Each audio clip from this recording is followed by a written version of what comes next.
Caitlin Clark was supposed to spend this season breaking defenders, not looking like she was seconds away from breaking the coaching clipboard in half on national television. But after that sideline moment exploded across the internet, fans stopped talking about missed shots, turnovers, and defensive rotations. Suddenly, everybody was focused on one thing. Why did Caitlin Clark look genuinely fed up with her own coaching staff? Because that wasn't the kind of reaction people expect from a routine timeout disagreement. The way she ripped her arm away from Stephanie White instantly sent the internet into chaos. And once fans started digging through old clips, old games, and old interactions, the entire situation somehow got even messier. The crazy part is that the clip itself only lasted a few seconds. That's all it took. One quick interaction and suddenly social media transformed into a full-blown crime investigation. Fans were slowing the footage down frame by frame like they were analyzing security camera footage in a courtroom documentary. People started zooming in on facial expressions, hand movements, body language, assistant coaches standing in the background. Everything. And the reason the moment spread so fast is because a lot of fans already believed something felt off long before this happened. Because if you've watched Indiana closely this season, you've probably noticed it too. Caitlin Clark doesn't look frustrated after just one bad possession. She looks frustrated when the pace slows down. She looks frustrated when teammates hesitate to run.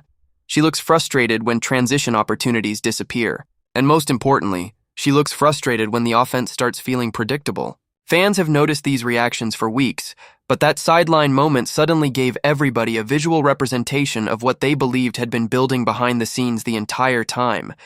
And then people started connecting dots. That's when old clips involving Brianne January started resurfacing online. Videos of her aggressively talking to Clark on the sidelines. Moments where fans felt coaches were getting overly physical, trying to redirect her during emotional moments. And once those clips started circulating beside the Stephanie White footage, the narrative exploded into something much bigger than one isolated disagreement. Now suddenly, fans weren't asking whether Clark was frustrated during one game.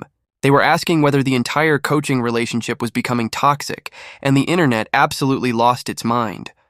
Some fans defended the coaching staff immediately. They argued that emotional sideline moments happen constantly in basketball. Competitive players yell at coaches yell at stars. That's sports, especially when expectations are sky high. But the other side wasn't buying that explanation at all. They believed Clark's reactions looked deeper than normal competitive frustration. They thought she looked tired, annoyed, restricted. Almost like somebody who kept hearing the same thing over and over while watching obvious opportunities disappear in real time. And honestly, that theory started gaining traction because of how unique Clark's game really is. Caitlin Clark doesn't play basketball like most players. The second she crosses half court, the entire geometry of the game changes. Defenders panic earlier, passing lanes open instantly, fast breaks become terrifying. Teams start picking her up from distances that normally make no sense in professional basketball. And once she starts pushing tempo, games suddenly feel chaotic in the best possible way. That chaos is exactly what made her a phenomenon in college. The logo threes, the transition bombs, the full court passes, the impossible assists. The feeling that every possession could turn into a viral highlight. That's why arenas sell out when she arrives. That's why television ratings exploded. That's why opposing crowds sound like Indiana home games whenever she touches the ball. Fans aren't showing up to watch slow, controlled half-court basketball. They're showing up because Clark turns games into complete mayhem.